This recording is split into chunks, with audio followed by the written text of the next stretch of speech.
गांव में पली बड़ी रीना की शादी शहर में रहने वाले सुमित से हो जाती है।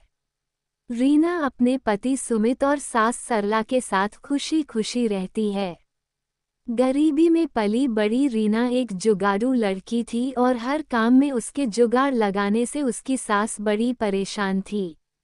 एक दिन सरला अपनी बहू रीना से कहती है, सरला रीना बहू, देख तो मैं बाजार गई थी तो ये तकिए के नए कवर लाई हूँ। वो क्या है, न पुराने वाले फट गए थे। रीना जानती हूँ माँ जी, इसलिए मैंने पुराने रखे सभी कवर को जोड़कर नया कवर बना दिया। सरला ओह अच्छा, मैं तो भूल ही गई थी कि मेरी बहू तो जुगाड़ू है। वो हर चीज में कोई न कोई जुगाड़ लगा ही लेती है।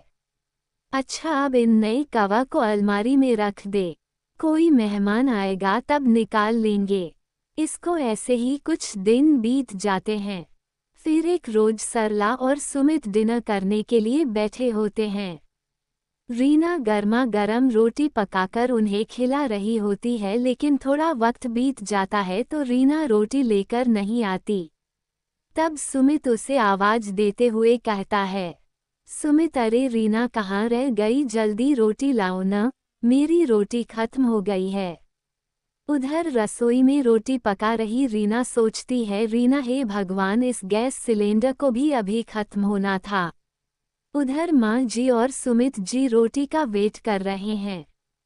अब यूं आधे पेट उन्हें उठाना सही नहीं रहेगा। सोच रीना सोच, अपना ही कोई जुगाड़ सोच फिर से।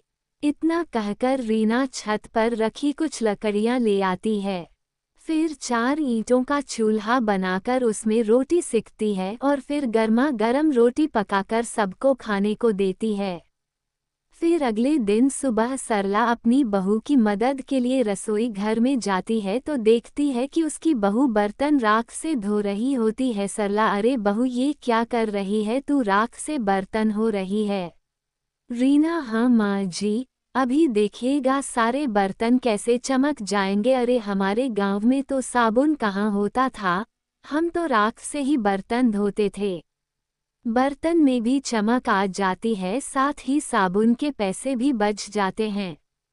सरला हाँ हाँ, वो सब तो ठीक है, पर एक बात बता, तू ये राख लाई कहाँ से। रीना अब क्या बताऊँ मैं आपको, कल रात को जब आप डिनर कर रहे थे तो सिलेंडर खत्म हो गया था और खाने के बीच से आपको उठाना मुझे सही नहीं लगा, इसलिए मैं छत पर रखी लकड़ियां ले आई और 4 ईंट से चूल्हा बनाकर आप लोगों के लिए रोटियां सेक दी।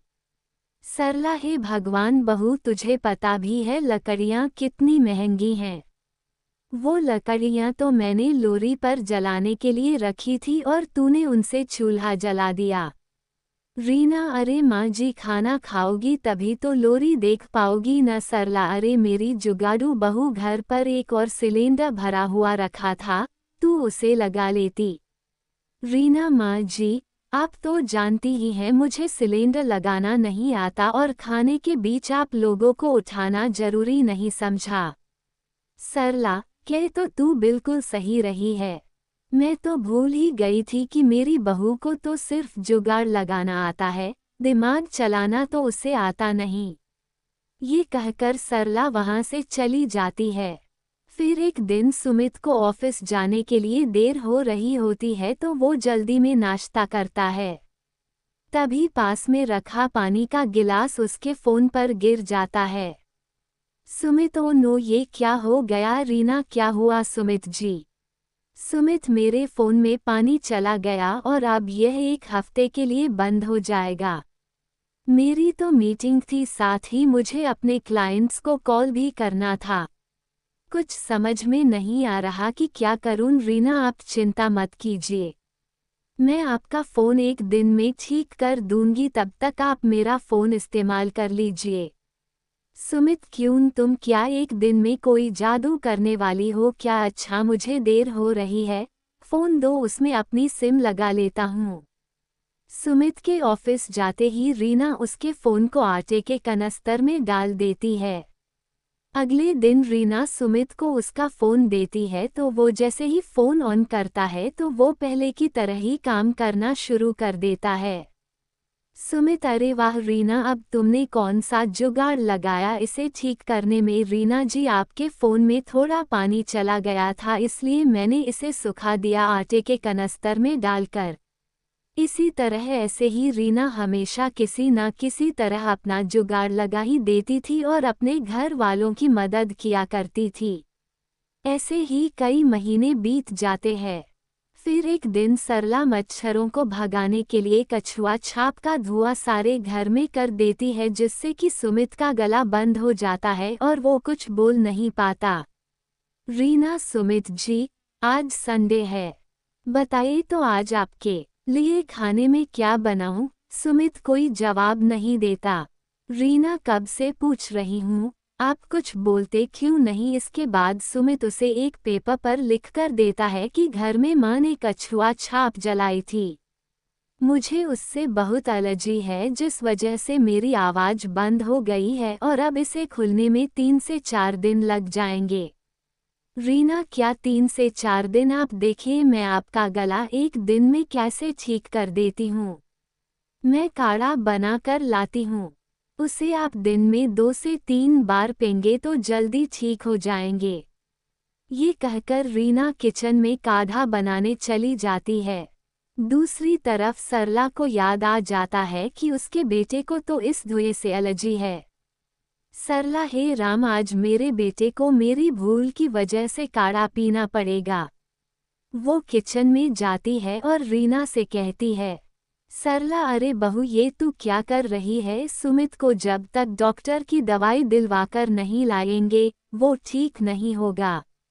तुम्हारा ये काढ़ा किसी काम का नहीं है। रीना, माँ जी, ये काढ़ा बहुत ही कमाल की चीज़ है। आप बस मुझे एक दिन का वक्त दो, अगर एक दिन में इनकी आवाज़ वापस नहीं आती तो फिर हम इन्हें डॉक्टर के पास ले जाएंगे। सरला के लाख समझाने के बावजूद भी रीना उसकी एक नहीं सुनती और अपने पति को दिन में 2 से 3 बार काढ़ा बनाकर पिलाती है। अगली सुबह जब सुमित सोकर उठता है तो उसकी आवाज़ वापस आ चुकी होती है। अरे वाह, क्या कमाल है रीना, तुम्हारे जुगाड़ में इतनी जल्दी तो मैं डॉक्टर की दवाई से भी ठीक नहीं हो पाता। कितनी जल्दी इस काढ़े से हो गया। सुमित, माँ, देखा तुमने, रीना के जुगाड़ का कमाल है। सरला, हाँ बेटा, तू सही कह रहा है। तेरी आवाज़ तो पहले की तरह ही ठीक हो गई। मानना पड़ेगा बहू के जुगाड़ को, ये इस बार भी काम आ ही गया। अब तो मुझे बहू के जुगाड़ पर पूरा भरोसा हो गया है, ये हमें हमेशा सही फल ही देता है। रीना तो मान गए ना आप लोग मेरे जुगाड़ को कि ये कोई नुकसान नहीं देता और हमेशा सही वक्त पर काम आता है। सरला, हाँ हाँ मेरी जुगाड़ू बहू, ये कहते ही सभी जोर जोर से हंसने लगते हैं।